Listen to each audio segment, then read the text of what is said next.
Bismillahirrahmanirrahim. Assalamualaikum warahmatullahi wabarakatuh. Kami dari kelompok 7 yang beranggotakan 3 orang. Yang pertama Muhammad Faridi, yang kedua Muhammad Sarni, yang ketiga Rizwan Hadi akan mempresentasikan hasil kerja kelompok kami dengan makalah berjudul Aliran Progresivisme dalam Pendidikan. Silahkan simak baik-baik penjelasan dari kelompok kami.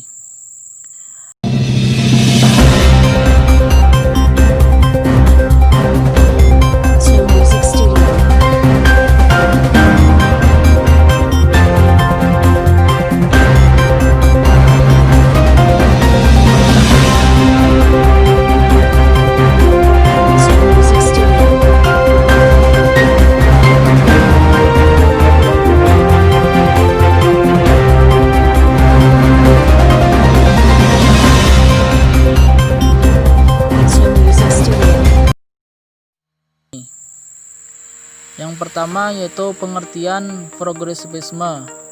Apa itu progresivisme? Progresivisme adalah berasal dari kata progres yang artinya kemajuan dan isme yang artinya aliran. Secara harfiah, progresivisme dapat diartikan sebagai aliran yang menginginkan kemajuan secara cepat. Menurut istilah, progresivisme berasal dari kata progresif yang artinya bergerak maju. Dalam Kamus Besar Bahasa Indonesia, diartikan sebagai ke arah kemajuan, perbaikan, dan bertingkat naik. Istilah progresivisme sering dikaitkan dengan kemajuan. Artinya, salah satu aliran yang menghendaki suatu kemajuan, yang mana kemajuan yang dimaksud adalah kemajuan dalam perubahan dalam pendidikan. Yang selanjutnya itu sejarah dari aliran progresivisme. Aliran progresivisme merupakan salah satu aliran filsafat pendidikan yang berkembang pesat seketika abad ke-20 di Amerika, yang sangat berpengaruh dalam pembaruan pendidikan. Sebagai sebuah aliran filsafat pendidikan, progresivisme lahir sebagai protes terhadap kebijakan-kebijakan pendidikan konvensional yang bersifat formalis tradisionalis yang telah diwariskan oleh filsafat abad 19 yang dianggapnya kurang kondusif dalam melahirkan manusia-manusia yang sejati.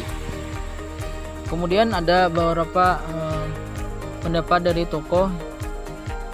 dua orang tokoh yaitu John Locke dengan ajaran tentang teori kebebasan politiknya dan J.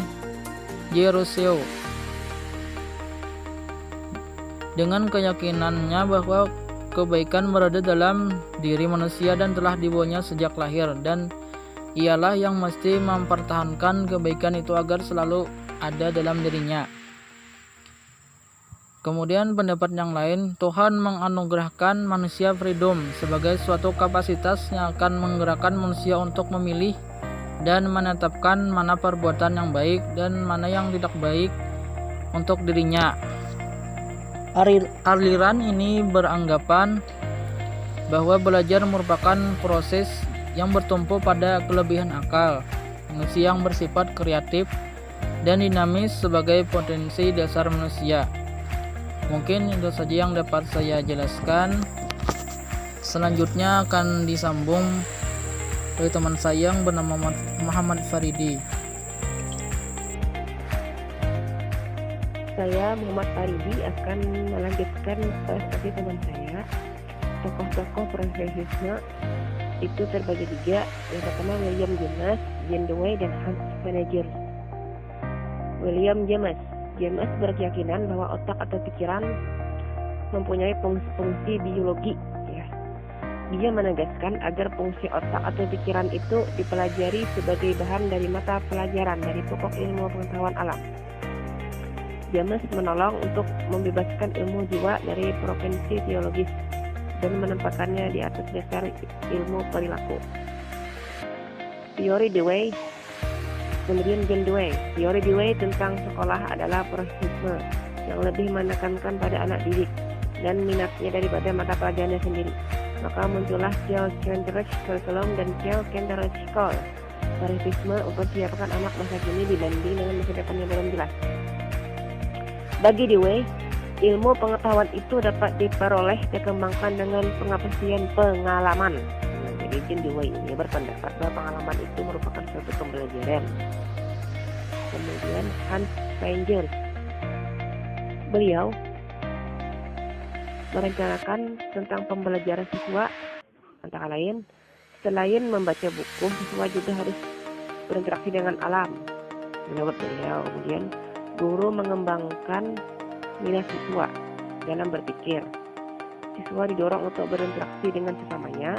Dan terakhir, kurikulum. Kurikulum ini menekankan studi alam. Dan siswa dipanjangkan terhadap perkembangan peran dan sosial. Kemudian karakteristik progresivisme, yaitu liberal. Liberal itu artinya menghormati martabat manusia sebagai subjek di dalam hidupnya dan dalam arti demokrasi.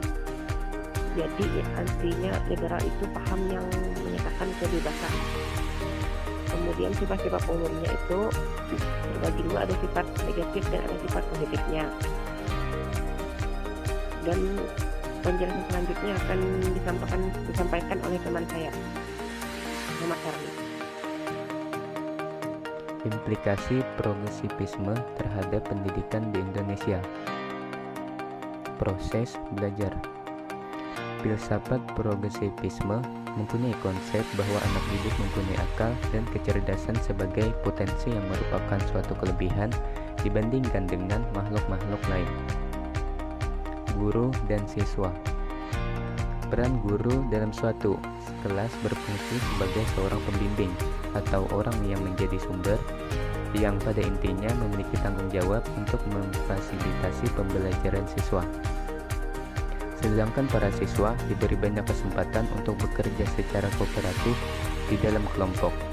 Seringkali pemecahan masalah dipandang penting dilakukan oleh kelompok itu, bukan oleh guru. Sekolah harus mampu membantu dan menolong siswanya untuk tumbuh dan berkembang, serta memberi keleluasaan tempat untuk para siswanya dalam mengembangkan bakat dan minatnya melalui bimbingan guru dan tanggung jawab. Kurikulum.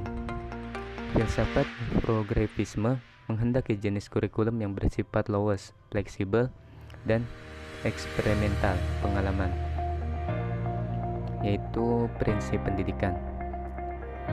Poin yang pertama, memberi kesempatan murid untuk belajar perorangan.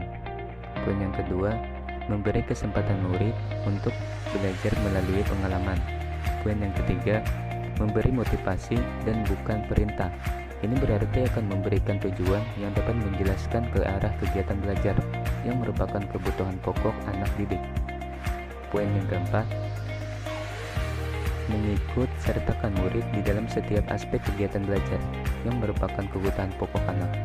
Poin yang terakhir, menyadarkan murid bahwa hidup itu dinamis. Oleh karena itu, murid harus dihadapkan dengan dunia yang selalu berubah. Selanjutnya, kelebihan dan kelemahan progresivisme. Kelebihannya, yang pertama, nilai-nilai yang dianut bersifat fleksibel. Yang kedua, toleran dan terbuka. Yang ketiga, menjadi anak didik memiliki kualitas diri yang maju. Dan selanjutnya kelemahannya, yang pertama, menekankan pada pendidikan individu. Yang kedua, kelas sekolah progresif. Poin yang ketiga, bergantung pada minat siswa. Yang keempat, siswa dituntut untuk merencanakan dan bertanggung jawab terhadap tugas-tugas yang dikerjakan sendiri. Mungkin sampai di sini saja penjelasan dari kami kelompok 7. Salah dan lebihnya mohon maaf. Wabillahi taufiq wal hidayah. Wassalamualaikum warahmatullahi wabarakatuh.